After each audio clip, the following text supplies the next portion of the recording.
Hello everyone. My name is Abhay Singh, and I welcome you all in another session of current affairs. So, in this particular video, we'll be covering the second part of these last 45 days, 1st October से लेकर के 15th नवंबर तक के current affairs जो हैं जिसका हम second part cover करने जा रहे हैं.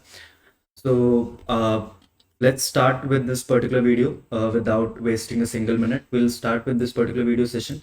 So in this particular video session, we have 10 to 11 topics. We'll cover those 10 topics in this particular video. Yesterday we have 9 topics. Today we'll have 10 topics, and tomorrow we'll have 11 topics. So this is the kind of structure that we are going to follow for this specific for these specific classes. So the first topic that we are dealing today is the North and the South Korea issue. North Korea और South Korea का जो issue चल रहा है, जैसे अभी North Korea ने recently constitution में अपने कुछ चेंजेस किए हैं, और इन चेंजेस के बाद there has been one thing which became absolutely clear, that the relations between North Korea and South Korea are not going to improve in the near future. Then we have the second important topic with us, Pradhan Mantri Divya Asha Kendra. Then we have the third topic. It is basically UNRWA से related topic है, Human Relief and Work Agency for Palestine Refugees. Then we have Sarco suicide pod, जिसको Switzerland में अभी start किया गया, Sarco suicide pod. Then we have 21st Asian summit. Then we have national mission on edible oil and oil seeds. Then we have moonlight programme. Then we have Swachh Vayu Sarvekshan awards.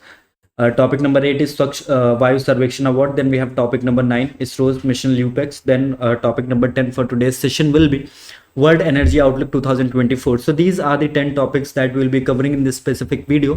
आखिरी तक बने रहिएगा, video को बीच में please मत छोड़िएगा. This is my sincere advice, because we all know that जो लास्ट के 45-50 डेज़ के करंट अफेयर्स होते हैं, क्लैट यूजली वहाँ से 1 से 2 पैसेजेस पूछता है. जैसे 7th of October 2023 को लास्ट ईयर हमस ने अटैक किया था इजराइल पे, और वो जो पर्टिकुलर पैसेज था वो एग्जाम में पूछा गया था. सो this particular topic, these topics become extremely important from the examination point of view. And keeping all these things in mind, will start with the first topic. So first topic से हम start करते हैं. So this is basically the topic number 1, the current issue of North Korea and South Korea.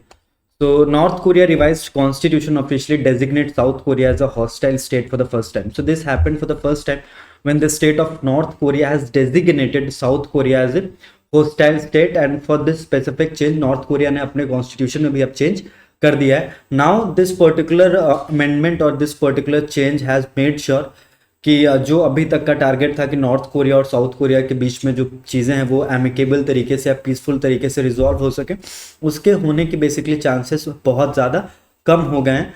The revision follows North Korea's destruction of front line road and rail links with South Korea. And after this particular amendment, after declaring South Korea as a hostile state, North Korea ने क्या किया कि जितने भी bridges और front line roads थे जो basically north Korea को साउथ कोरिया से कनेक्ट करते थे, उन सारे ही रोड्स को डिस्ट्रॉय कर दिया है नॉर्थ कोरिया ने. और इससे एक चीज़ और असर्ट करना चाह रहा है north Korea, that North Korea is not going to tolerate anything when it comes to the national security of the North Korea. और South Korea बहुत पीसफुली चीज़ों को कर रहा था, but again the dictator of North Korea mister Kim Jong Un is in no mood to resolve this particular issue amicably. Now अब हम थोड़ा सा नॉर्थ कोरिया और साउथ कोरिया के बारे में थोड़ा सा इनका बैकग्राउंड देख लेते हैं कि इनका बैकग्राउंड क्या है, क्यों इतनी चीज़ें इन लोगों के बीच में ऐसे ख़राब हुई हैं. सो अभी हम लोग थोड़ा सा इसके बैकग्राउंड के बारे में देखते हैं. So Korean peninsula was a Japanese colony from 1910 to 1945. So अब क्या था, 1910 से लेकर के 1945 तक जो पूरा कोरियन पेनिनसुला है, इस पे जापानीज आर्मी, आप कह सकते हैं कि जापान ने पूरी तरीके से अपना कंट्रोल स्टैब्लिश किया था. अब देखिए, after the world war, after the end of the world war two, so in 1945 World War II was concluded, and after the World War II was concluded, और World War II में after those nuclear attacks Nagasaki और Hiroshima पे जो USA ने, United States of America ने nuclear attack किए थे, उसके बाद वर्ल्ड वॉर 2 खत्म हो गया था. And one thing becomes absolutely clear, that Japan has lost the world war 2. Now in response the allied forces agreed to establish a 4-power trusteeship over Korea at the Yalta conference in 1945. So basically एक Yalta conference हुआ था 1945 में, और यहीं पे basically एक agreement हुआ कि कोरिया पे एक 4-power trusteeship जैसा चीज़ एक स्टैब्लिश किया जाएगा. याल्टा कॉन्फ्रेंस 1945 में ये चीज़ डिसाइड हुई थी. अब इसके बाद देखिए मोर इम्पोर्टेंटली होता क्या है याल्टा कॉन्फ्रेंस के बाद, फिर नॉर्थ कोरिया और साउथ कोरिया को डिवाइड कर दिया जाता है। Remember this, please remember this particular information that the 38th parallel जो है बेसिकली आपका वो डिवाइड करता है नॉर्थ कोरिया और साउथ कोरिया को। प्लीज आप लोग याद रखेंगे that the 38th parallel by the US and Soviet occupied forces eight the and. So north Korea और साउथ कोरिया को डिवाइड करने वाली लाइन का नाम है 38th parallel. In 1948 the Republic of Korea and the democratic Republic of Korea.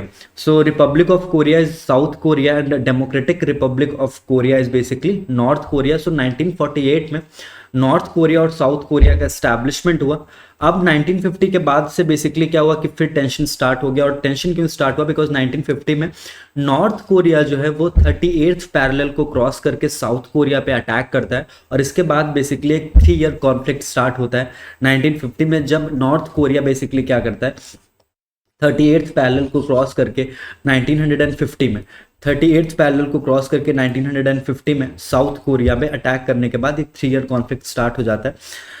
अब इसके बाद क्या होता है 3 ईयर के बाद बेसिकली क्या होता है कि जो नॉर्थ कोरियंस होते हैं इन पर बहुत ज़्यादा इंटरनेशनल प्रेशर बनाया जाता है और इसके बाद बेसिकली नॉर्थ कोरियन ट्रूप्स को विड्रॉ करना पड़ता है साउथ कोरिया से 1953 में, क्योंकि 3 ईयर लॉन्ग कॉन्फ्लिक्ट था, 1950 से स्टार्ट हुआ था। फिर इसके बाद क्या होता है कि 27 जुलाई 1953 को 27 जुलाई 1953 में एक कोरियन आर्मिस्टीज अग्रीमेंट साइन हुआ। प्लीज एग्रीमेंट का नाम याद रखिएगा, Korean armistice agreement was signed on 27 July 1953 and by this particular agreement, Korean armistice agreement, the peace was establish, peace को एस्टैब्लिश किया गया नॉर्थ कोरिया और साउथ कोरिया के बीच में। It was sign between the United Nations. अब Korean armistice agreement की जो सिग्नेटरी अथॉरिटीज थी उनका नाम क्या है? सो आप लोग याद रखेंगे कोरियन आर्मिस्टीज एग्रीमेंट को साइन करने वाली अथॉरिटीज का नाम था the United Nations command, the United Nations command, the Korean people's army, then we have Chinese people's volunteer army. So these were the 3 organisations who have signed this particular Korean armistice agreement. The war ended in 1953 is an uneasy truce but not a peace treaty. So this particular Korean armistice agreement made sure कि truce जैसी situation establish हो जाए amongst the North Korea and South Korea. It was not a peace treaty. Peace treaty नहीं थी basically कि north Korea और South Korea में piece establish करने के लिए कोई ये कोरियन आर्मिस्टीज अग्रीमेंट नहीं साइन हुआ था। बेसिकली उस 3 ईयर वॉर को एंड करने के लिए बेसिकली एक ट्रूस था जो 1953 में बेसिकली कोरियन आर्मिस्टीज अग्रीमेंट के थ्रू अचीव किया गया था। ये भी पॉइंट आप लोग याद रखेंगे एग्जामिनेशन पॉइंट ऑफ व्यू से। These are the things which are relevant, right? कि कोरियन आर्मिस्टीज अग्रीमेंट कब साइन हुआ? 27 जुलाई 1953। Who are the signatories to the Korean armistice agreement? Then which particular line divides North Korea and South Korea? किस particular country ने 1910 से 1945 तक occupy किया था? So these are the various information which are extremely important from the examination point of view. Now in a final operation called Operation Big Switch, now we have to remember this particular information as well. What is Operation Big Switch? In the final operation called Operation Big Switch that occurred between August and September 1953, North Korean, Chinese and UN command prisoners of war were returned. So in 1953, in September 1953, by going for the Operation Big Switch के through क्या हुआ कि जो prisoners of war थे जो 1950 से लेकर के 1953 के बीच में वॉर हुआ था, इस वॉर के जो भी वॉर प्रिजनर्स थे इनको रिटर्न किया गया था, वॉर प्रिजनर्स को रिटर्न किया गया था by the virtue of operation big switch. You have to remember this information as well कि सितंबर 1953 में ऑपरेशन बिग स्विच हुआ था. आप ये इन्फॉर्मेशन भी याद रखेंगे. अ डीमिलिटराइज्ड जोन. अब this is the important information. अगर इस पर्टिकुलर टॉपिक से क्वेश्चन आता है तो आप ये चीज़ एक एक्सपेक्टेशन रख सकते हैं कि ये जो पर्टिकुलर पॉइंट हम अभी डिस्कस करने जा रहे हैं इस पर्टिकुलर पॉइंट से एक क्वेश्चन आपसे ज़रूर ही पूछा जाएगा. A demilitarized zone was established as a buffer between the communist north and capitalist south. Right? DMZ is a 2.5 mile, 4 kilometer wide and 155 mile long strip of land centered on the truce village of Panmunjom. So basically DMZ जो basically है जो एक as a truce line या truce village की तरह act करता है. अब DMZ जो है बेसिकली अ डीमिलिटराइज्ड जोन. ये डीमिलिटराइज्ड जोन है क्या basically? So basically it is a 4 kilometer wide and 249 kilometer long. This is a strip of land centered on the truce village of Panmunjom, Panmunjom, right. अब याद रखिएगा truce village हम किस particular village को बोलते हैं। So Panmunjom is known as truce village. इसका जो ये डीएमजी था, इसका जो विड्थ था वो था 2.5 माइल और इसकी जो लेंथ थी that was 249 kilometre long. Now we are moving into the, अब हम इस थोड़ा सा मैप को देख लेते हैं। इस मैप को अगर आप देखें तो आपको पता चलेगा that this is the 38th parallel which was drawn between the North Korea and South Korea, Democratic Republic of Korea then Republic of Korea. ठीक है, इनको डिवाइड करने वाली लाइन का नाम क्या था, 38th पैरेलल। और आप ये भी याद रखेंगे Democratic Republic of Congo, right. ये चाइना के साथ डायरेक्ट बॉर्डर भी शेयर करता है और नॉर्थ कोरिया को an number of times China ने बहुत सारा मिलिट्री असिस्टेंस प्रोवाइड किया है अलग अलग पॉइंट ऑफ टाइम पे। So this particular information also becomes relevant for us. Now will see what are the recent development which have happened और which have occurred. So North Korean, so recently North Korea के जो dictator हैं mister Kim Jong उन, उनका एक statement आया था कि that there are minimum 14 lakh North Korean youth और North Korean citizens who wants to join the army. वो लोग ऐसे नॉर्थ कोरिया में 14 लाख लोग हैं जो अभी आर्मी को ज्वाइन करना चाह रहे हैं। और बेसिकली फिर इस डेवलपमेंट के बाद क्या हुआ कि उन्होंने जितनी भी चीज़ें जो नॉर्थ कोरिया और साउथ कोरिया को डायरेक्टली लिंक कर रही थी, फिर चाहे वो रेलवे ब्रिजेस हो, रेलवे लाइन हो, सारी चीज़ों को डिस्ट्रॉय कर दिया गया था। और उसके बाद कॉन्स्टिट्यूशन में चेंज करके एक होस्टाइल स्टेट डिक्लेयर कर दिया नॉर्थ कोरिया ने साउथ कोरिया को। अब देखिए और ये ऐसा पहली बार हुआ है कि किसी कंट्री को ऐसा क्लासिफिकेशन मिला है। आप ये भी याद रखेंगे कि नॉर्थ कोरिया ने साउथ कोरिया को एब्सोल्युटली क्लासिफाई कर दिया that you are hostile state. Now this particular change will leave a lot of negative impact as well. बहुत सारे इसका नेगेटिव इम्पैक्ट भी होगा। और वो नेगेटिव इम्पैक्ट क्या होगा कि अब इन दोनों कंट्रीज़ के बीच में, जैसे आप लोग अगर न्यूज़पेपर कॉन्टिन्यूसली फॉलो कर रहे हैं तो आपको पता होगा कि बहुत सारा बलून्स नॉर्थ कोरिया क्या करता था, बहुत सारे बलून साउथ कोरिया में छोड़ता था और उन सारे बलून से बेसिकली क्या होता था, ट्रैश, कचरा रहता था, राइट। सो वो सारी चीज़ें हैं हमारे लिए एग्जामिनेशन पॉइंट ऑफ व्यू से इंपॉर्टेंट है, आप उन्हें भी याद रखेंगे। Now we are moving into the topic number 2। आज का हमारा जो दूसरा टॉपिक है हम इस पे मूव कर रहे हैं। So basically this is a scheme, एक प्रोग्राम है जिसे रिसेंटली लॉन्च किया गया।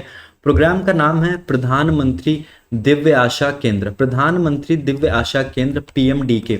सो अब ये जो पर्टिकुलर प्रोग्राम है ये लॉन्च किसने किया, किसने इनॉग्रेट किया? So department of empowerment of persons with disability inaugurated a new Pradhanmantri Divya Asha Kendra. So basically किस डिपार्टमेंट ने लॉन्च किया? लॉन्च करने वाले डिपार्टमेंट का नाम है the department of empowerment of persons with disabilities. अब इस पर्टिकुलर प्रोग्राम का नाम क्या है? प्रधानमंत्री दिव्य आशा केंद्र of the Artificial Limbs Manufacturing Corporation India at the National Institute of the Empowerment of Persons with Visual Disabilities Dehradun. अब इस प्रोग्राम को लॉन्च कहाँ पे किया गया?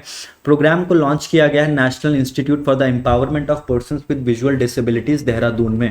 सो department of empowerment of persons with disability ने प्रधानमंत्री दिव्य आशा केंद्र प्रोग्राम लॉन्च किया है national institute for the empowerment of persons with visual disabilities Dehradun में। अब हम कुछ इन्फॉर्मेशन देख लेते हैं अबाउट प्रधानमंत्री दिव्य आशा केंद्र। क्या है ये पर्टिकुलर प्रोग्राम, इस पर्टिकुलर स्कीम का टारगेट क्या है, बेनिफिशरीज कौन होंगे, ये सारी चीज़ें हम इस पर्टिकुलर स्लाइड में देखने जा रहे हैं। नाउ द प्रधानमंत्री दिव्य आशा केंद्र is a dedicated initiative. So it is a dedicated initiative aimed at empowering persons with disabilities, particularly those with visual impairments, right? So you have to remember one thing, that Pradhan Mantri Divya Asha Kendra is a program which is dedicated to the persons with disabilities। और disability भी किस तरीके की, जो लोग visually impaired हैं उनको basically ये पर्टिकुलर स्कीम टारगेट कर रही है। ये भी आप लोग याद रखेंगे। It is located at the national institute for the empowerment of person with visual disabilities in Dehradun. Now प्रधानमंत्री दिव्य आशा केंद्र कहाँ पर ये सिचुएटेड है? तो it is situated in Dehradun at the national institute for the empowerment of person with visual disability. Dehradun में ये particular centre जो है वो सिचुएटेड है। The centre serve as the crucial resource for enhancing the quality of life and opportunities for दिव्यांगजन्स।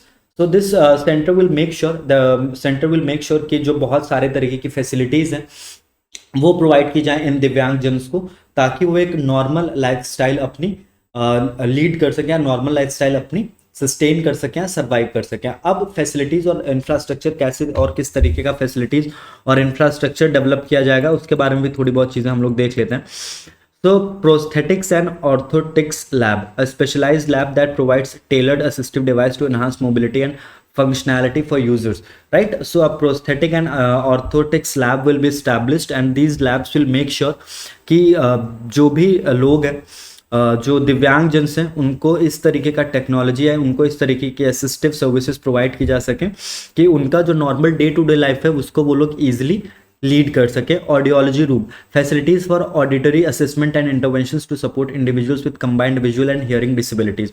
So the persons who can not hear and can not see, जो लोग देख नहीं सकते हैं और सुन भी नहीं सकते हैं, जिनके अंदर ये दोनों ही तरीके की डिफॉर्मेलिटी होती है, जिनके अंदर ये दोनों ही तरीके की डिसेबिलिटीज होती हैं, उनके लिए एक ऑडियोलॉजी रूम, एक डेडिकेटेड ऑडियोलॉजी रूम भी इस्टेब्लिश किया जाएगा. और बेसिकली अब इससे क्या होगा कि जो लोग देख नहीं सकते हैं और सुन नहीं सकते हैं उनको असिस्टेंस प्रोवाइड की जाएगी. फिर एक ब्रेल वर्कशॉप की भी बात की गई है. It is a dedicated space for the manufacture of Braille materials and assistive devices promoting literacy and education among visually impaired individuals. So this braille workshop which is established under this प्रधानमंत्री दिव्य आशा केंद्र, प्रधानमंत्री दिव्य आशा केंद्र के under जो ये Braille workshop establish की जा रही है, इन ब्रेल वर्कशॉप का जो मेन ऑब्जेक्टिव है, the main objective of this particular braille workshop is to promote literacy and education among visually impaired individuals. So main objective is very clear कि literacy हम कैसे enhance कर सकते हैं. जो visually impaired लोग हैं उन पर्टिकुलर चीज़ों के लिए हम एक ब्रेल वर्कशॉप स्टैब्लिश करेंगे, डेडिकेटेड और मटेरियल हम मैन्युफैक्चर करेंगे, डेडिकेटेड रिसोर्सेज हम मैन्युफैक्चर करेंगे जो बेसिकली डायरेक्टली या इनडायरेक्टली हेल्प कर सकें जो लोग विजुअली इम्पेयर्ड हैं. आप लोग ये इन्फॉर्मेशन भी याद रखेंगे. ब्रेल जो पर्टिकुलर ये जो जो ये स्क्रिप्ट है, ब्रेल स्क्रिप्ट, इसका जो इन्वेंशन है वो लुई ब्रेल ने किया था. आप ये भी चीज़ याद रखेंगे. So as far such 65 such Divyasha Kendras have been established, and the future target is to take it to 300. Now this information is also very much relevant. You have to remember these two facts as well, that as of now the government of India has established 65 Divyasha Kendras. So as of now the government of India has established 65 Divyasha Kendras, and the target for the government is to establish 300 such Divya Asha Kendras in the near future. So this was all about topic number 2. It is again a very important scheme when it comes to the last 45 days. So Pradhan Mantri Divya Asha Kendra is one of the most important programs because it is related to the person suffering from a disability. और basically जो इस particular programme को launch किया गया वो launch किया गया उन लोगों के लिए जो लोग विजुअली इम्पेयर्ड हैं. अब इसी के साथ हम टॉपिक नंबर 3 में मूव कर रहे हैं. टॉपिक नंबर 3 हमारा जो है it is extremely important from two perspective. दो पर्सपेक्टिव है इस पर्टिकुलर टॉपिक की कि why this topic is extremely important and we have to be very meticulous when it comes to topic number 3. Why topic number 3 is extremely important? Because when last year on 7th of October 2023, Hamas launched a surprise attack on Israel in which more than 1250 Israelis were killed and 250 Israelis were taken as a hostage, right? So there were certain allegations from the Israel as well that a lot of people who have attacked Israel on 7th of October 2023, उन लोगों में basically कुछ UNRWA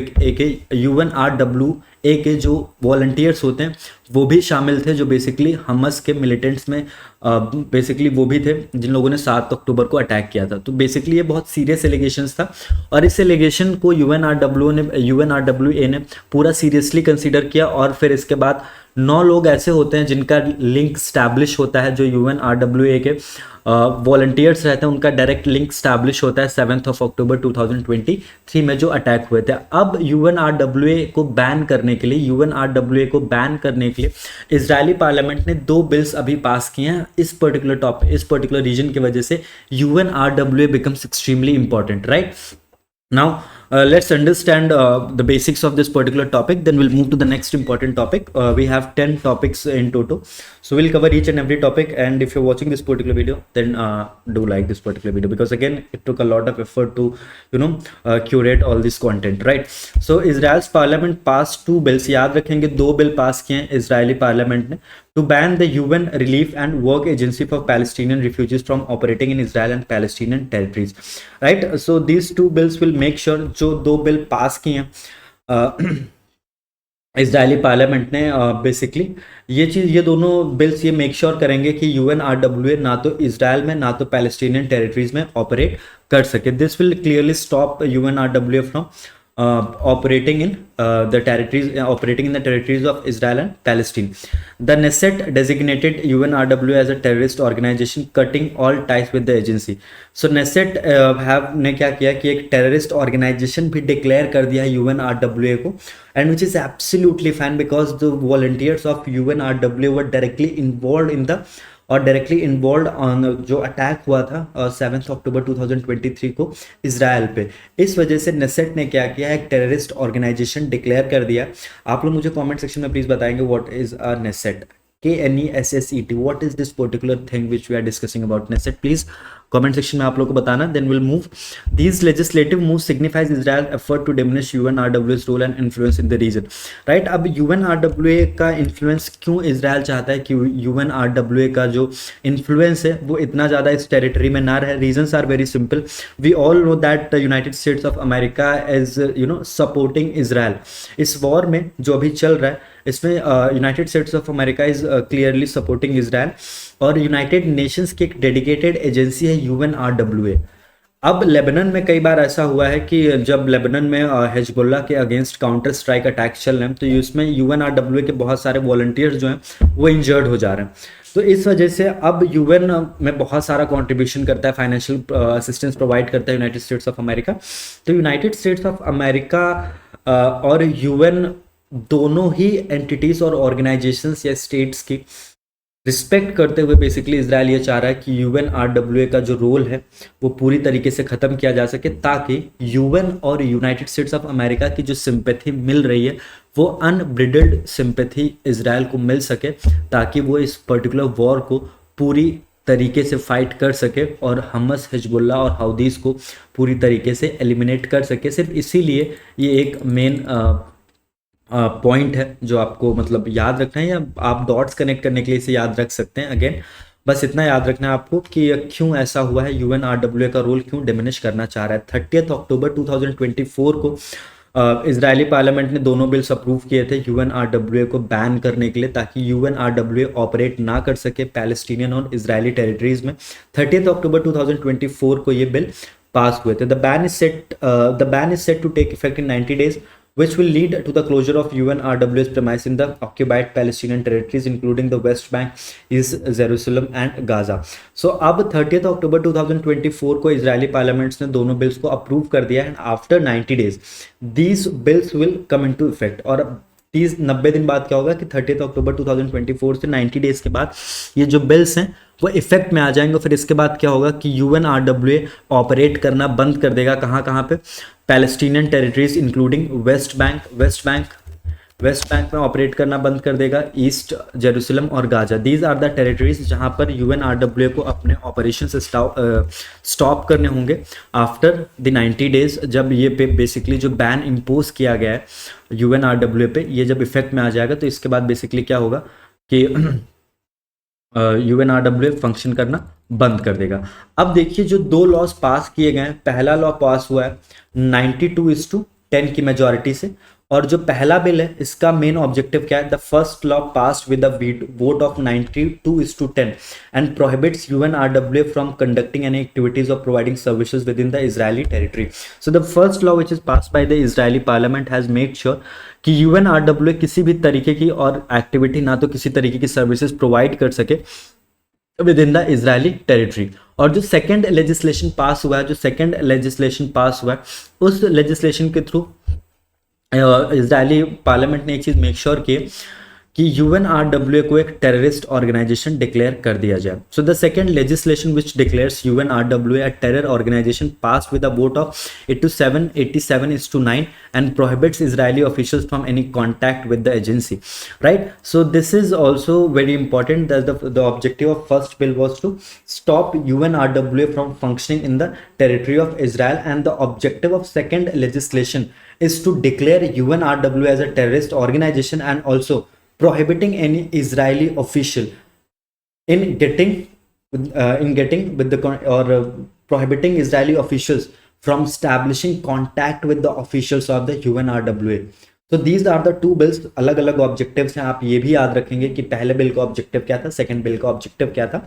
अब हम कुछ चीज़ें UNRWA के बारे में देख लेते हैं कि यूएनआरडब्ल्यूए का एस्टैब्लिशमेंट कैसे हुआ, किस तरीके से फंक्शन करता है। ये सारी चीज़ें हम यूएनआरडब्ल्यूए के बारे में देख के नेक्स्ट इंपॉर्टेंट टॉपिक में हम मूव करेंगे। So about UNRWA, so the first and the foremost thing that you have to remember about UNRWA is the full form. So the United Nations relief and Works Agency for Palestinian Refugees in the Near East, right? So this is the organization, United Nations Relief and Work Agency for Palestinian Refugees in the Near East. अब इसका establishment कब हुआ था? So UNRWA was established on 8th of December 1949. Establish करने वाली agency का नाम क्या था? United Nations General Assembly.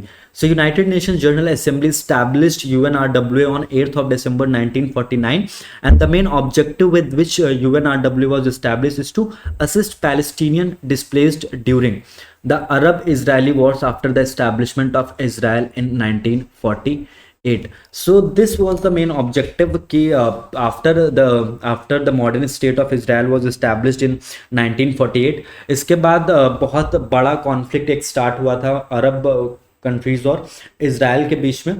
अब इस पूरे कन्फ्लिक्ट का जो डायरेक्ट इम्पैक्ट पड़ रहा था वो किस पे पड़ रहा था? द पर्सन्स और the people living in Palestine. So इन्हीं डिस्प्लेस्ड लोगों को सर्विसेज और असिस्टेंस और बेसिक नेसेसिटीज प्रोवाइड करने के लिए यूएनआरडब्ल्यूए का एस्टैब्लिशमेंट हुआ था December 8, 1949 को। The agency which was established in 1949 began operations in 1950। 1950 में काम करना स्टार्ट कर दिया था। इनिशियली जो इसका हेडक्वार्टर था, the headquarter of UNRWA initially कहाँ पे था? Beirut Lebanon. बेरूत लेबनान में इसका हेडक्वार्टर था। फिर इसे बाद में 1978 में after 28 years the headquarters of UNRWA was shifted from Beirut, London to Vienna, Austria. In 1996, it relocated to the Gaza Strip to support the peace process following the Oslo Accord. So after the signing of this particular Oslo Accord, फिर क्या होता है कि जो UNRWA है ये अपने आप को रिलोकेट करता है गाजा में और गाजा स्ट्रिप में काम करना स्टार्ट कर देता है। फिर उसके बाद क्या होता है? UNRWA ऑपरेट्स इन, अब कहाँ पे एज ऑफ नाउ UNRWA कहाँ पे ऑपरेट कर रहा है उसके बारे में भी हम थोड़ी बहुत इन्फॉर्मेशन देख सकते हैं। But again you have to remember one thing, just focus on those points which are necessary from the examination point of view. Rest of the things you can leave because you still have 12 days with you. This is the 12th day. On the 13th day you have your exam. So this would be my suggestion कि सिर्फ आप उतनी ही चीज़ें दिमाग में रखिए जितनी चीज़ें आपके एग्जाम के लिए इंपॉर्टेंट है, राइट? अब देखिए कहाँ पे अभी ये ऑपरेट कर रहा है। Jordan, Lebanon, Syria, West Bank और गाजा में अभी UNRWA ऑपरेट करता है।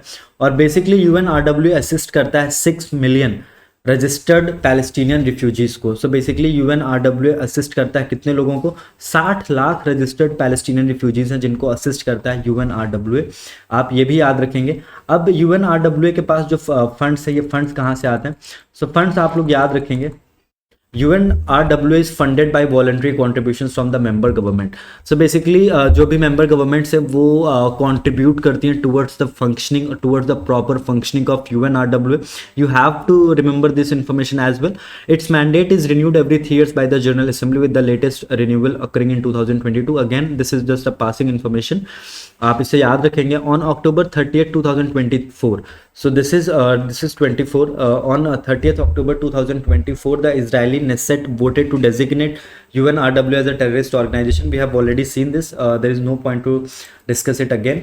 Now, in January 2024, during the Israel-Hamas war, Israel alleged that 12 UNRWA staff members were involved in the October 7, 2023 attacks and accused nearly 200 others to ties to Hamas or the Palestinian Islamic Jihad. So this is the main bone of contention why Israel is taking such a grave step by banning UNRWA, and not only banning but declaring it as a terrorist organization, because 12 of the UNRWA staff were directly involved in the attacks which took place on October 7th, 2023. UNRWA की जो भी member countries हैं, मतलब Palestinian authority को observer status मिल रखा है UNRWA में, आप ये भी याद रखेंगे। और 2024-25 ने आप नेक्स्ट पीस ऑफ इंफॉर्मेशन जो आप याद रखेंगे, क्योंकि हम सब लोगों को पता है कि UNRWA को जो फंडिंग मिलती है, this funding is provided by the member states, right now. अब देखिए क्या है आपको जो याद रखना है कि इंडिया ने 2024-25 में UNRWA को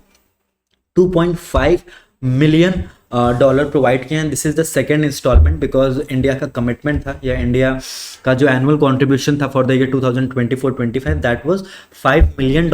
और जो सेकेंड इंस्टॉलमेंट है, जो सेकेंड ट्रांच है $2.5 million का, उसे इंडिया ने अभी रिसेंटली ही प्रोवाइड किया है. किसको?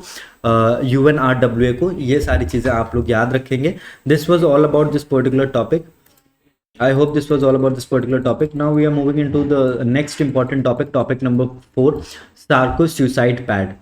Sarko suicide pod. So basically आप लोगों को पता होगा कि Switzerland became the first nation in the world. पहली कंट्री बनी थी स्विट्जरलैंड जो डेथ पॉड जैसा एक कॉन्सेप्ट लेकर के जो कंट्री लेकर के आई थी. अब रिसेंटली क्या हुआ है कि स्विट्जरलैंड में पुलिस ने अभी कुछ लोगों को अरेस्ट किया है. बेसिकली उन लोगों Recently, Switzerland police arrested 4 individuals linked to the death of a 64-year-old American woman. On September 23, 2024, the woman who had an autoimmune condition reportedly used a suicide pod called Sarco to end her life. So basically एक 64-year-old American woman थी. इनको ये basically एक auto immune disease से infected थी या एक auto immune disease इनको थी. और this particular disease was very painful and to end her pain she chose to end her life by using Sarco suicide pod.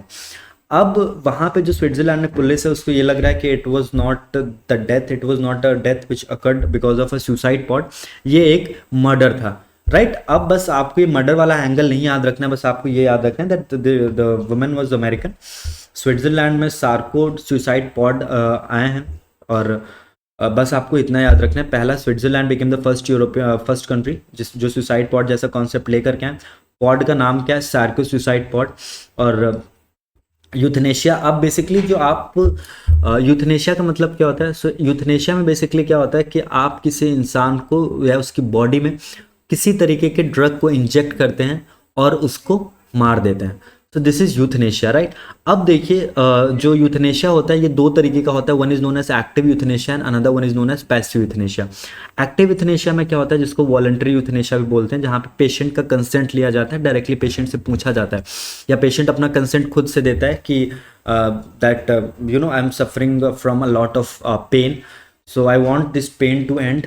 और फिर उससे क्या किया जाता है कि उसके बॉडी में किसी तरीके का ड्रग इन्फ्यूज किया जाता है ताकि उसकी पीसफुल डेथ हो सके. और इनवॉलंटरी यूथनेशिया का मतलब क्या होता है कि suppose you fell from the fifth floor of your house. You fell from the fifth floor of your house, and suddenly, as soon you fell from the fifth floor, आप क्या होता है, आप तुरंत vegetative state में चले जाते हैं. Now you are in the state of coma. For last 15 to 17 years you're in the state of coma. Then after 15 to 17 years फिर क्या होता है कि आपकी फैमिली चाहती है कि आपको एक पैसिव यूथनेशिया के थ्रू आपकी लाइफ को एंड कर दिया जाए, because doctor have clearly told that there are 0.001% chances of revival and that too are very bleak. तो फैमिली फिर आपकी क्या करेगी, जो भी लाइफ सपोर्ट सिस्टम जिस पे आपको रखा गया है उस लाइफ सपोर्ट सिस्टम को हटा देगी. और इसे हम बोलते हैं इनवॉलंटरी यूथनेशिया, क्योंकि पेशेंट की कंसेंट इसमें नहीं रहती है. The consent is given by the guardians on the behalf of the patient. Right. अब देखिए this is basically this is basically all about euthanasia, active euthanasia and passive euthanasia. अब assisted dying का मतलब क्या होता है? The individual self administers a lethal substance with a medical assistance limited to providing the drug. It does not require the person to be terminally ill. So basically euthanasia में क्या होता है basically कि आपको जब किसी तरीके की कोई life threatening या life threatening disease होती है तभी आपको ये euthanasia वाली जो चीज़ है वो आप अडॉप्ट कर सकते हैं. बट असिस्टेड डाइंग में क्या होता है कि दिस इज नॉट नेसेसरी कि आपको किसी तरीके का टर्मिनली इल हो या आपको किसी तरीके की कोई बीमारी हो. मतलब अगर आपको कोई बीमारी नहीं है उसके बावजूद भी आप असिस्टेड डाइंग के थ्रू आप अपनी लाइफ ख़त्म कर सकते हैं. इसमें क्या होता है कि एक बहुत ही लीथल सब्सटेंस का यूज़ करके आपको आप जो अपनी लाइफ है वो एंड करते हैं. राइट. अब देख लेते हैं this is the structure of a suicide pod. और आप देखिए कि इसमें लिखा क्या हुआ है. इस सार्को सुसाइड पॉड में क्या लिखा हुआ? We are made of star stuff, we are a way for the universe to know itself. So it is written on the suicide pod, we are made of a star stuff. Again, it is not important from the examination point of view, but again, to make your mood light, just read what is written on the suicide pod. Right now, moving on. अब इस Sarco suicide pod के बारे में हम देख लेते हैं थोड़ा सा. So the sarcopod is a euthanasia device designed to facilitate assisted suicide in a peaceful and controlled manner. इसे यूथनेशिया डिवाइस. अब इसको क्रिएट करने वाले फिजिशियन का नाम क्या था? So it was created by Dr. Philip. So it was created by Dr. Philip Niske. He was an Australian physician जिन्होंने इसको क्रिएट किया था इस डिवाइस को. He was an Australian physician. He was from Australia जिन्होंने इस particular device को create किया था. तो he was an Australian physician और इन्होंने एक बेसिकली एक ग्रुप भी इस्टेब्लिश किया था, एग्जिट इंटरनेशनल.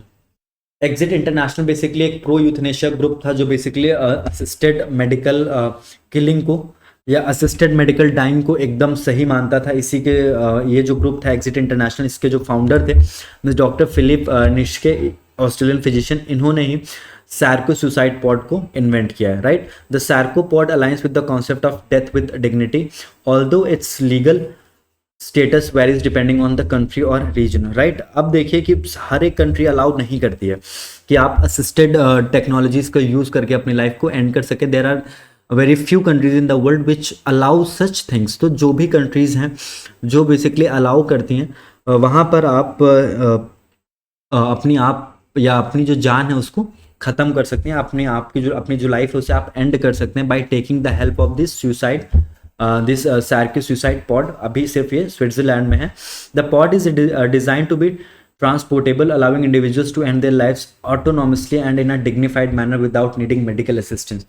So basically जो ये सार्को सुसाइड पॉड बनाया गया है, ये पॉड बेसिकली ये चीज़ भी मेक श्योर करेंगे कि आप किसी भी बिना किसी मेडिकल असिस्टेंस के आप अपनी लाइफ को डिग्निटी के साथ ख़त्म कर सकें.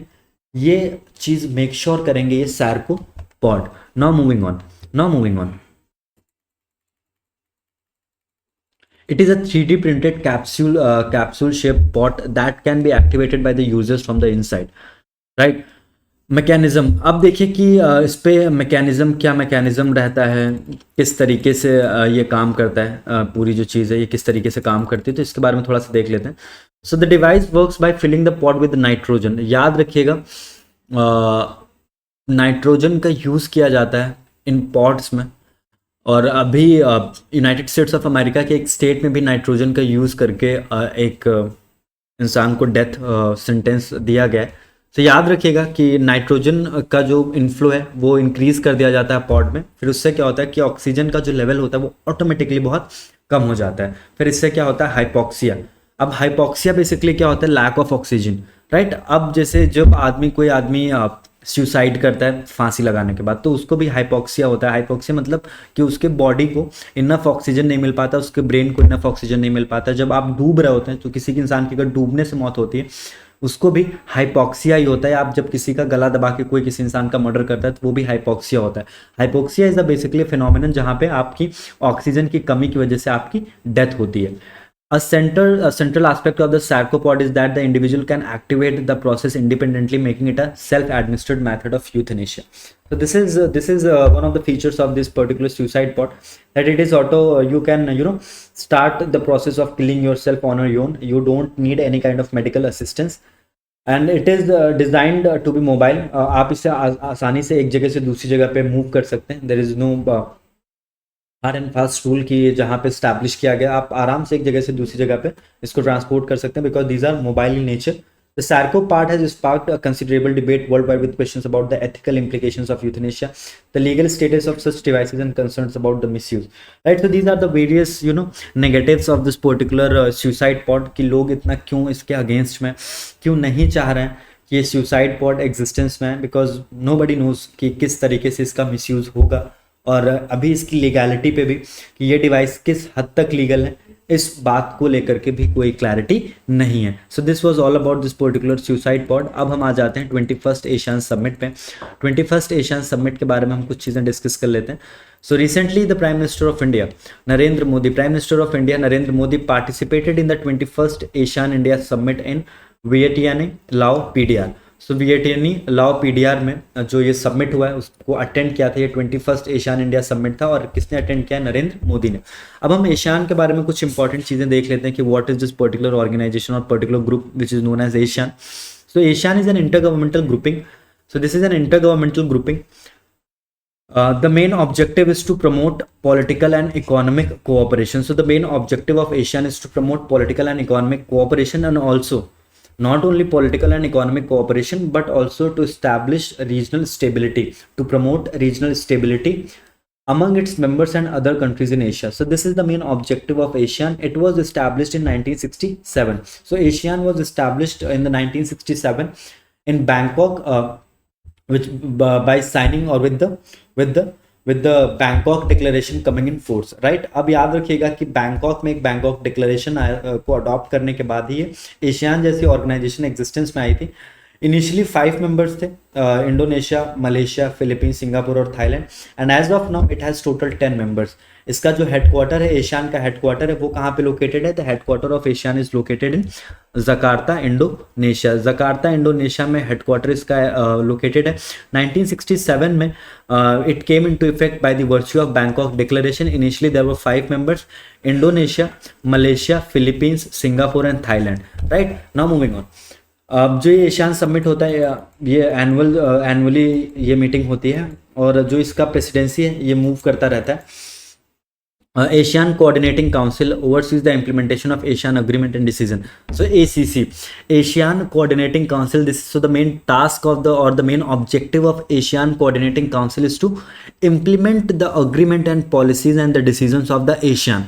And the main task or the main work of the ASEAN Secretariat is to, the main objective of ASEAN Secretariat is to facilitate ASEAN's activities and initiatives, right? The ACC का main objective क्या है कि जो भी ASEAN के agreement और decision है उनको इम्प्लीमेंट करना, और एशियन सेक्रेटेरिएट का मेन काम क्या है कि जो भी एक्टिविटीज़ और इनिशिएटिव्स हैं, किसके एक्टिविटीज़ और इनिशिएटिव्स एशियान के, उनको सपोर्ट प्रोवाइड करना। अब ARF के बारे में हम थोड़ी बहुत बात कर लेते हैं। ASEAN regional forum, it is a platform for dialogue and cooperation on political and security issues among ASEAN members countries and their partners. India joined ARF in 1996. तो बस आपको ये याद रखना है कि एशियन रीजनल फोरम ARF का जो पार्ट है, या इंडिया ने ARF को कब ज्वाइन किया था? इंडिया ने 1996 में ARF को ज्वाइन किया था। आप ये चीज़ याद रखेंगे। अब देखिए, ये आपसे थोड़ा बहुत बैकग्राउंड में, अगर आप बैक डेट में जाकर के अगर कोई चीज़ आपसे अगर पूछी जाए related to ASEAN, so this is the information which might be asked, and the reason is very simple. AFF, Asian future forum, जैसा जो ये इंस्टीट्यूट है एशियन फ्यूचर फोरम, इसको स्टैब्लिश किया गया था, इसको प्रपोज किया गया था जो 43rd एशियन समिट हुआ था वियतनाम में। ठीक है, इसका एशियन फ्यूचर फोरम का जो प्रपोजल है वो कहाँ पे आया था? 43rd एशियन सबमिट जो कि हुआ था वियतनाम में। एशियन फ्यूचर फोरम का जो मेन प्रपोजल है वो यहीं पे आया था, वियतनाम ने प्रपोज किया था। और याद रखिएगा, एशियन फ्यूचर फोरम का इंडिया एक फाउंडिंग मेंबर है, आप ये चीज़ भी याद रखेंगे। अब कंट्रीज कौन कौन से मेंबर हैं एशियन के, इसके बारे में थोड़ा सा देख लेते हैं। So Laos, Vietnam, Myanmar, Thailand, Cambodia, Philippines, Malaysia, Brunei, Darussalam, Singapore and Indonesia. So these are the 10 countries which are the members of the ASEAN. Laos, Myanmar, Vietnam, Thailand, Cambodia, Philippines, Singapore, Indonesia, Malaysia and Brunei, Darussalam, right? So these are the 10 countries which are the members of the ASEAN. Indonesia में headquarter है, आप ये चीज़ भी याद रखेंगे। Right, now moving on. What are the key development or what are the key initiatives which were taken at the 21st ASEAN India Summit? So reviewed the progress. अब मैं आप लोगों से कुछ चीज़ें कहना चाहूँगा कि बेसिकली जब भी कोई ऐसा इंटरनेशनल कॉन्फ्रेंस या मीटिंग होता है, तो उसका जो आउटकम होता है वो आउटकम बहुत इंपॉर्टेंट होता है। और मोस्टली अगर आपसे ऐसा कोई भी पैसेज पूछा जाएगा रिलेटेड टू इंटरनेशनल कॉन्फ्रेंस और declaration, then they will definitely ask you one question related to the key development और की आउटकम जो उस पर्टिकुलर सबमिट के दौरान हुए हैं।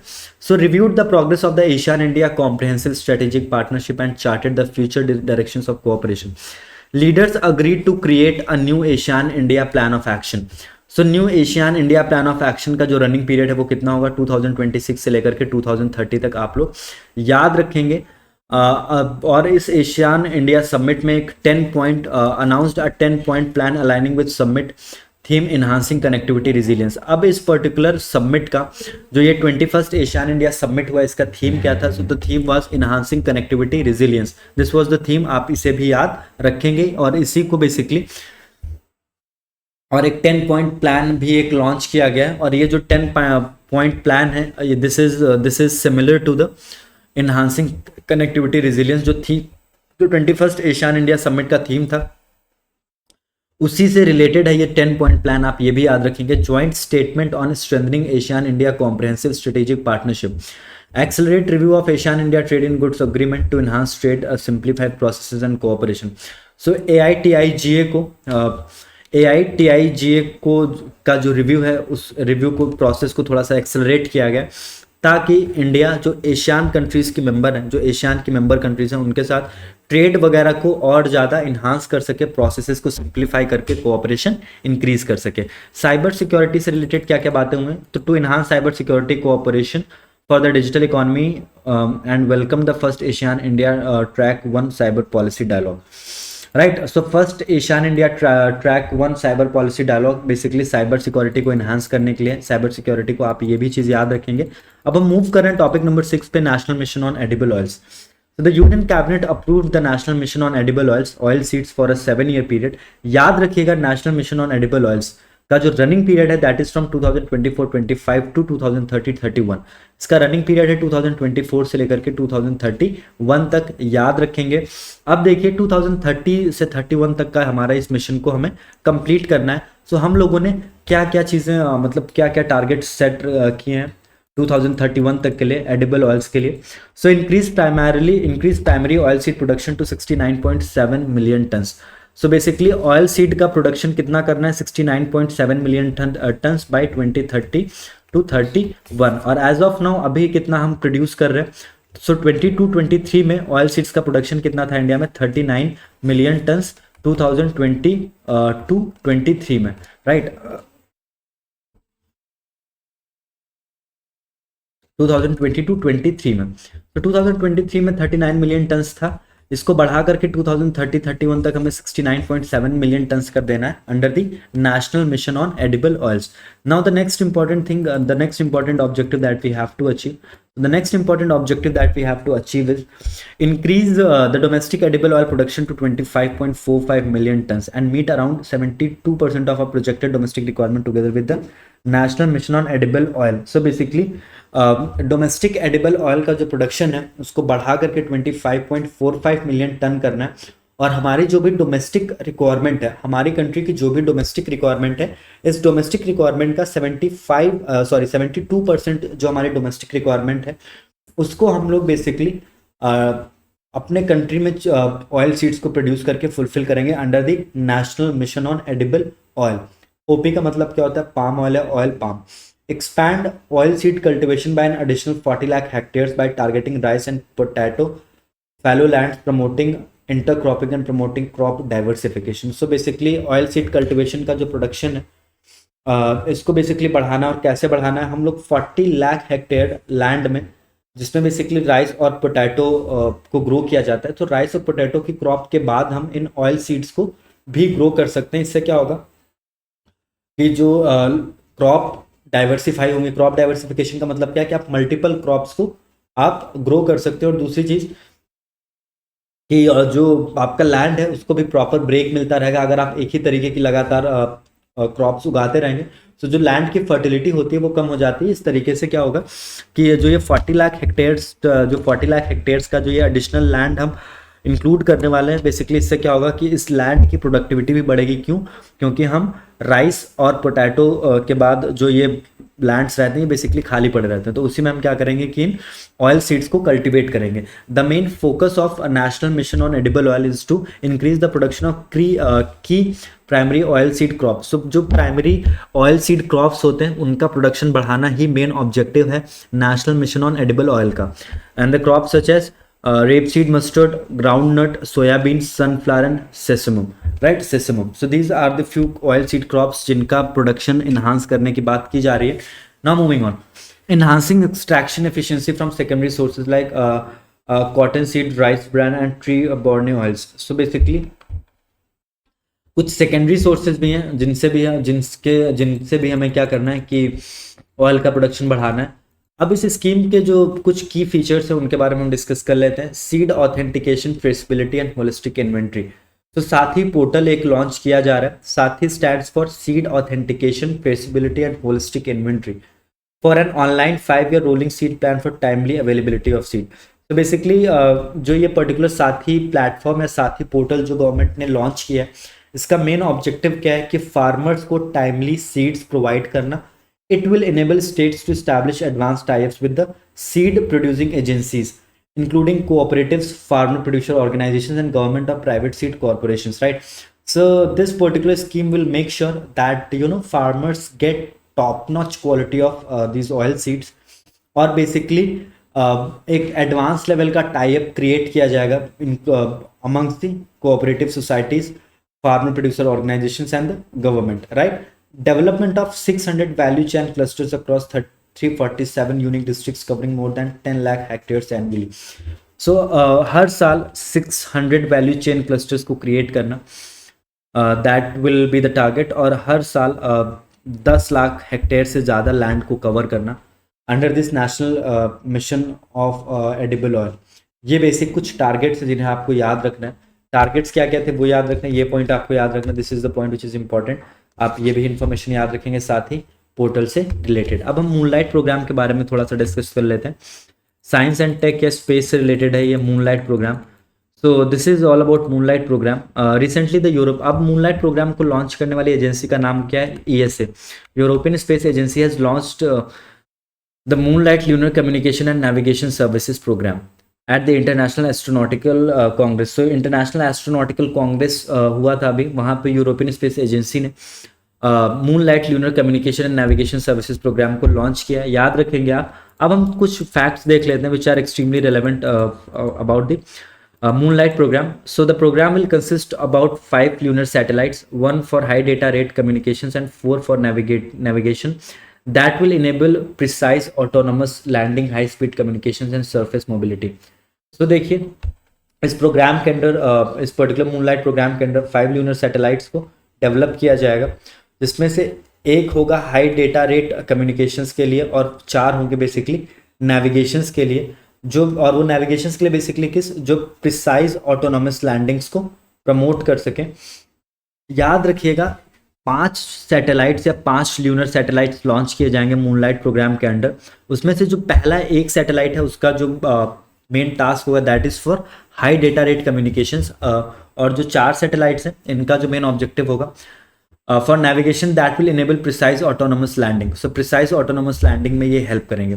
It is Europe's first ever dedicated satellite constellation for telecommunication and navigation services for the moon. So basically mission Moonlight is the first dedicated program of the European Space Agency. The distance between Earth and Moon claimed to be more than 250,000 miles or 4 lakh kilometers will apparently be covered by such satellites. So the primary coverage at the south pole of the moon will be provided by the Moonlight program. So European Space Agency को जो moon के south pole का coverage मिलेगा that will be provided by the Moonlight programme. You have to remember this. The south pole of the moon is an area of prime interest for the many missions due to lightning conditions and the presence of water ice within the permanently shaded craters. So south pole को लेकर के ही basically जितना भी अभी space exploration या lunar exploration programmes हो रहे हैं, चाइना का हो फिर इंडिया का हो, उसमें साउथ पोल को ही एक्सप्लोर करने की बात बार बार क्यों हो रही है? Because there is the presence of water in the south pole, on the south pole. इसीलिए जो मूनलाइट मिशन है इसको भी साउथ पोल के लिए ही से लॉन्च किया गया। The programme is scheduled for its launch with the communications relay satellite named the Lunar Pathfinder built by Surrey Satellite Technology Limited at the start of 2026। अब देखिए, अब ये पॉइंट आप खुद से कवर कर सकते हैं, ठीक है? इसमें बेसिकली कुछ पढ़ना नहीं है। Now will see next 2-3 points which are actually very much relevant for our examination. The first operational service of the program will be started by the end of 2028 and is fully prepared to be commercially manufactured by 2030. The European Space Agency is collaborating with NASA and JAXA on LunaNet, which in essence is a framework in standardizing communication and navigation for the moon. So communication और navigation को standardise करने के लिए एक framework, एक programme start करा ESA in the collaboration with और in the collaboration with NASA and JAXA. और इस पर्टिकुलर प्लेटफॉर्म का नाम है ल्यूना नेट, जिसको डेवलप करने वाली एजेंसीज का नाम है ईएसए, नासा एंड जैक्सा। और ये जो ल्यूना नेट प्लेटफॉर्म है, इसका बेसिक टास्क क्या होगा कि जो भी नेविगेशन और कम्युनिकेशन का जो पूरा प्रोसेस है मून के सरफेस पे, उसको हम कितना स्मूथली कर सकते हैं, ये चीज़ भी आप याद रखेंगे। अब हम आ जाते हैं टॉपिक नंबर 8 पे, स्वच्छ वायु सर्वेक्षण अवार्ड पे। स्वच्छ Vayu Survekshan award, now the Swachh Vayu Survekshan award, the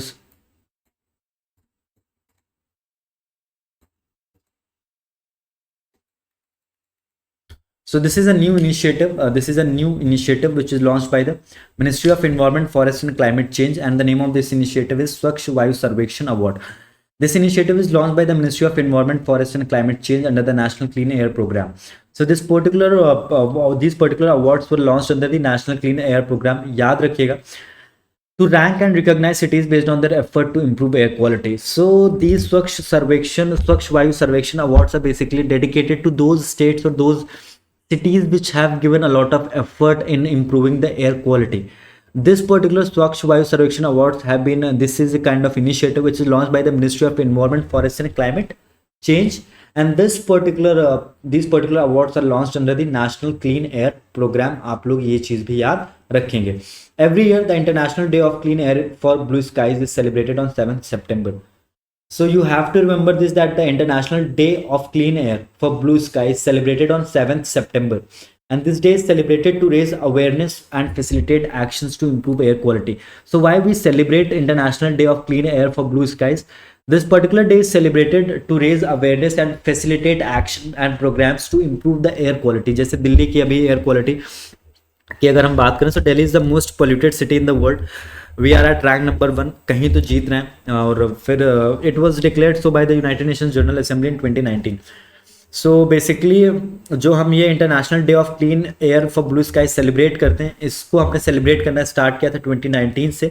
UNGNA से 2019 में डिक्लेयर किया था. Now the Swachh Vayu Survekshan award 2024 was presented to the best performing national clean air campaign cities in 3 categories based on population. अब 3 कैटेगरीज में ये अवार्ड दिए गए थे. ये कैटेगरी थी कैटेगरी 1. कैटेगरी 1 में बेसिकली वो सिटीज जिनका पॉपुलेशन 10 लाख से ऊपर है, और जो कैटेगरी 1 है जहाँ पे पॉपुलेशन 10 लाख से ज़्यादा है, उस पर्टिकुलर कैटेगरी में नंबर 1 आने वाली सिटी का नाम है सूरत, नंबर 2 पे है जबलपुर और नंबर 3 पे है आगरा. अब दूसरी कैटेगरी है जहाँ पे पॉपुलेशन 3 लाख से 10 लाख के बीच में है. अब ये जो 3 लाख से लेकर के 10 लाख के बीच में पॉपुलेशन वाली कैटेगरी है, इसमें फर्स्ट रैंक पे कौन सा सिटी है? फिरोजाबाद. सेकंड पे it is Amravati and third it is Jhansi. फिर एक थर्ड कैटेगरी है, और ये थर्ड कैटेगरी है बेसिकली जहाँ पे पॉपुलेशन 3 लाख से कम है. अब ये जो थर्ड कैटेगरी है, इसमें रैंक 1 है रायबरेली, सेकेंड पे है नालगोंडा एंड थर्ड पे है नालागढ़. सो बेसिकली ये 3 कैटेगरीज आपको याद रखनी. Category 1 above 10 lakh, category 2 between 3 to 10 lakh and category 3 below 3 lakh. Category 1 में फर्स्ट आने वाले सिटी का नाम है Jabalpur. Then we have category 2 जिसमें फर्स्ट आने वाले सिटी का नाम है Firozabad. Then we have category 3. Category 3 में बेसिकली जो पॉपुलेशन 3 लाख से ज़्यादा है, और यहाँ पे फर्स्ट आने वाले सिटी का नाम है Raebareli. Swachh Vayu Survekshan is new initiative by the ministry of environment, forest and climate change to rank cities on the basis of air quality and implementation of activities approved under the city action national city action plan in 131 non attainment cities. So basically Swachh Vayu सर्वेक्षण एक initiative है, इसके बारे में हम लोगों ने already discuss कर लिया है. और यहाँ पे बेसिकली सिटीज़ को रैंक किया जाता है on the basis of the air quality, और किस तरीके की स्टेप ले रहे हैं या किस तरीके की एक्टिविटीज़ और इनिशिएटिव्स ले रहे हैं वो पर्टिकुलर सिटीज़ अपने पर्टिकुलर सिटी का एयर क्वालिटी इंप्रूव करने के लिए. इसीलिए स्वच्छ वायु सर्वेक्षण अवार्ड इंपॉर्टेंट है. याद रखिएगा, क्लाइमेट चेंज हमारे लिए बहुत इंपॉर्टेंट टॉपिक है 2024-25 के. क्लैट के लिए क्लाइमेट चेंज से रिलेटेड जैसे कुछ चीज़ें हैं जो आप याद रखेंगे. This is Wayanad landslide. Then we have the forest fire in Uttarakhand.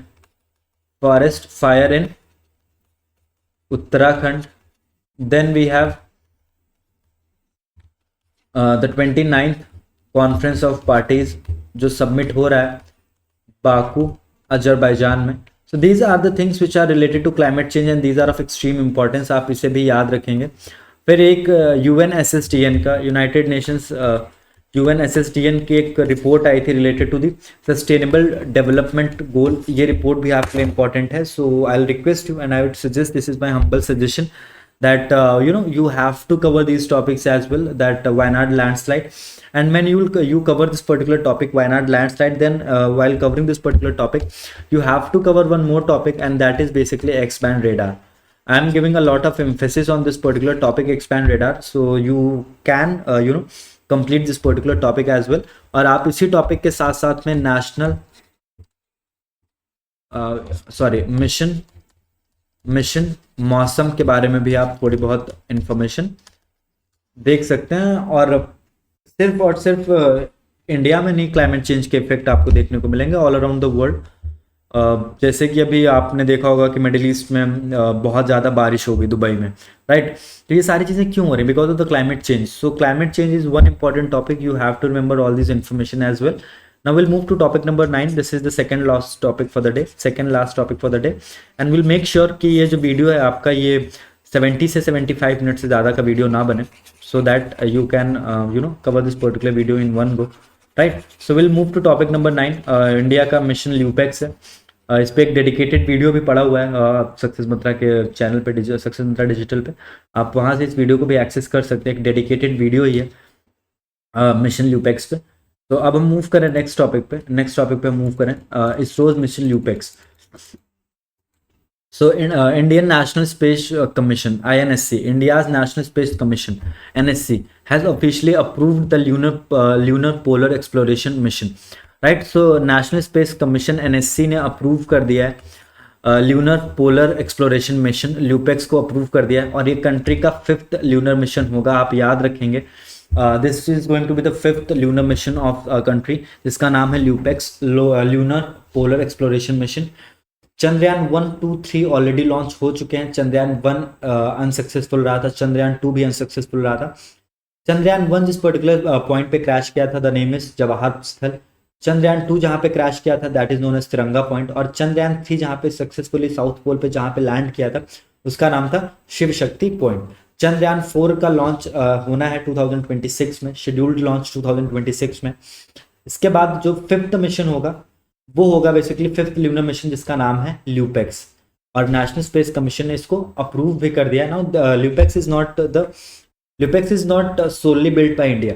LUPEX solely India नहीं बना रहा है, आप ये चीज़ भी याद रखेंगे। Now just give me a minute. हाँ, ल्यूपेक्स सोनली इंडिया नहीं बना रहा है, ये भी आप याद रखेंगे। This particular project is we are making this particular project in collaboration with the Japanese Space Agency JAXA और इसरो मिल करके इस पर्टिकुलर मिशन को डेवलप कर रहे हैं, इस पर्टिकुलर मिशन को ऑपरेट करेंगे ल्यूपेक्स को। And the main objective of the mission LUPEX is to focus on investigating the moon's surface for water and other critical resources, right? So this is the main objective of mission LUPEX, to investigate moon's surface of water and other critical resources, कि अर्थ के surface पे पानी और other critical resources जो है उनको explore करना, that is going to be the main objective of mission LUPEX. It remains a part of India's broader lunar mission series which aims to eventually send an Indian astronaut to the moon and bring them back safely. So the larger vision और so the larger picture is basically हम moon पे एक astronaut भेजना चाहते हैं। तो अभी जो ये पूरा आप चंद्रयान का सीरीज देख रहे हैं, ये चंद्रयान सीरीज का जो मेन ऑब्जेक्टिव है वो यही है कि हम अपने आप को रेडी कर सकें कि हम आसानी से एस्ट्रोनॉट्स को मून के सरफेस से भेज के उन्हें वापस भी ला सके। The collaborative moon expedition is set to touch down at the precise southern tip of the moon 90 degrees latitude. So basically जो ल्यूपेक्स मिशन है, it will touch down the surface of the southern tip at the 90 degrees latitude. ISRO और JAXA had signed an agreement for the mission in 2017. So इस particular mission के लिए ISRO और JAXA ने 2017 में agreement sign किया था.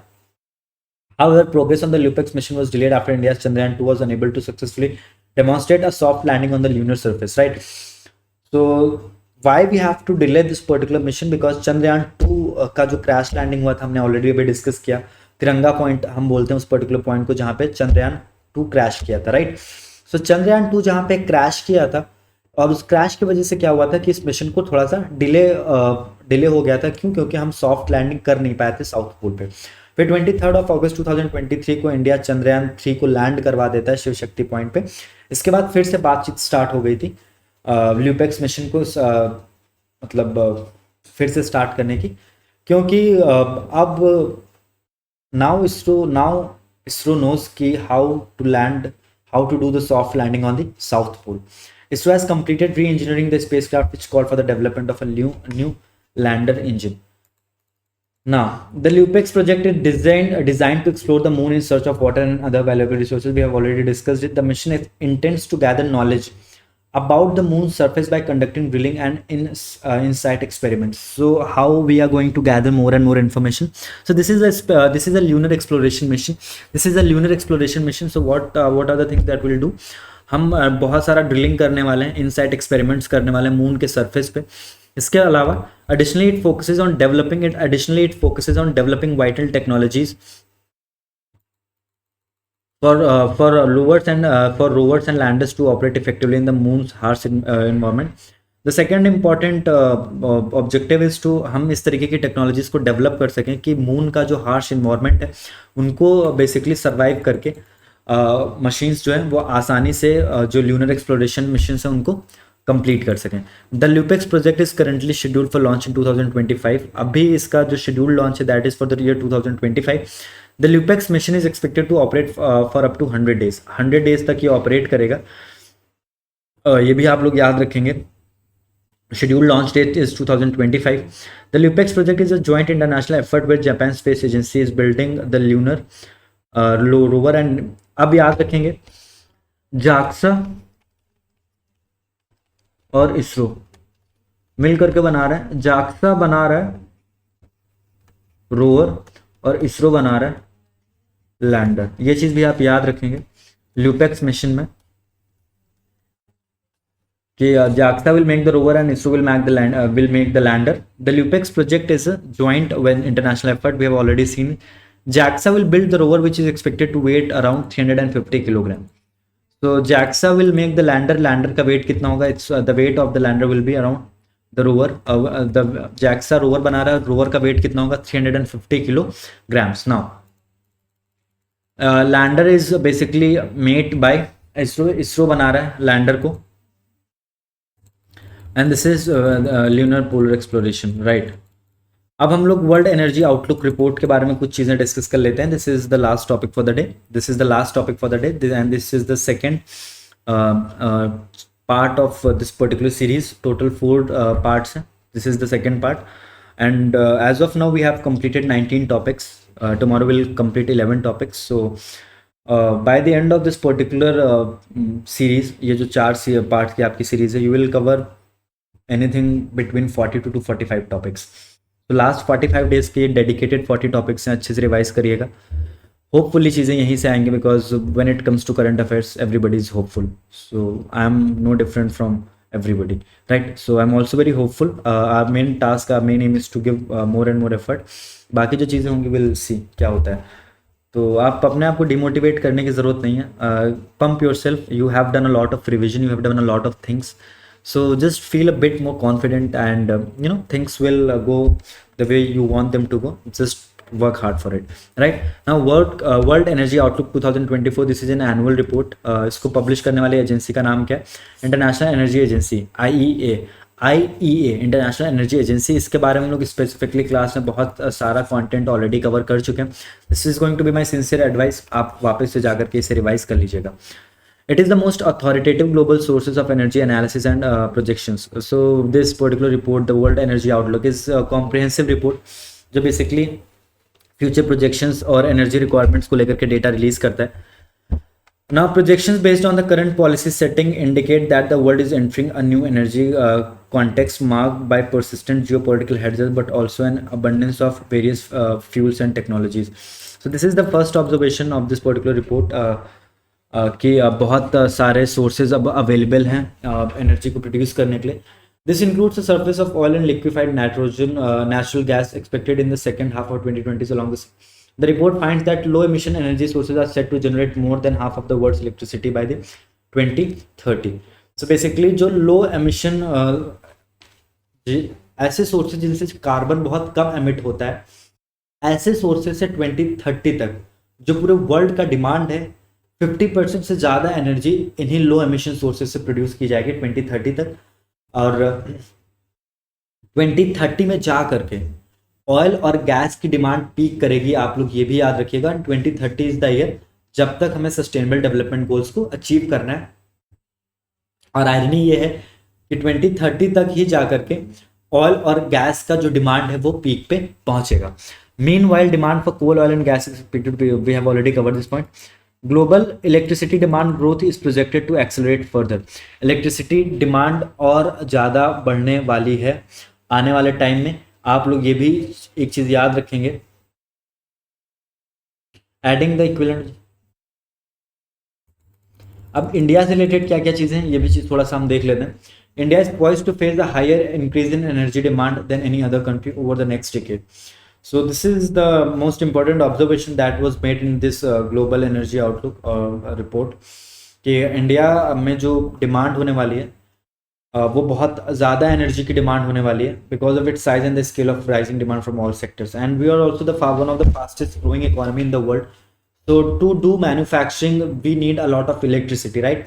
सो जैसे जैसे आपकी कंट्री का इकोनॉमिक ग्रोथ होगा आप बहुत ज़्यादा से ज़्यादा मैन्युफैक्चरिंग प्लांट्स को स्टैब्लिश करेंगे और उन मैन्युफैक्चरिंग प्लांट्स को ऑपरेट करने के लिए you need the electricity, right. जैसे जैसे लोगों के पास डिस्पोजेबल इनकम बढ़ेगी उनके पास पैसे होंगे वो ज़्यादा से ज़्यादा इलेक्ट्रिक अप्लायंसेस खरीदेंगे। अगेन इनको भी फिर इलेक्ट्रिसिटी चाहिए होगी ऑपरेट करने के लिए, इसलिए जो नेक्स्ट डिकेड होने वाला है इसमें डिमांड बहुत ज़्यादा बढ़ने वाली है इलेक्ट्रिसिटी की। According to the stated policy scenario steps, India is on the track to add over 12,000 cars daily to its road over the period of 2035. So this is the thing which is which is a very painful fact that by 2035 or till 2035 we'll add 12,000 cars daily on the road. Built up space is set to increase by over a billion square meter. So India में हर साल जो built up space होता है, जैसे आपने कोई एक plot खरीदा, the plot is of 5,000 square feet. अब इस 5,000 स्क्वायर फीट प्लॉट के अंदर मान लीजिए आपने 2,000 स्क्वायर फीट में ही अपना घर बनवाया, सो बिल्टअप एरिया कितना होगा 2,000 स्क्वायर फीट, राइट।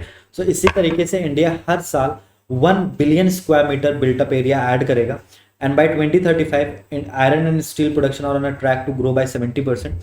सो इंडिया में आयरन और स्टील का जो प्रोडक्शन है वो 70% तक बढ़ जाएगा और सीमेंट का जो आउटपुट है वो 55% तक बढ़ जाएगा 2035 तक।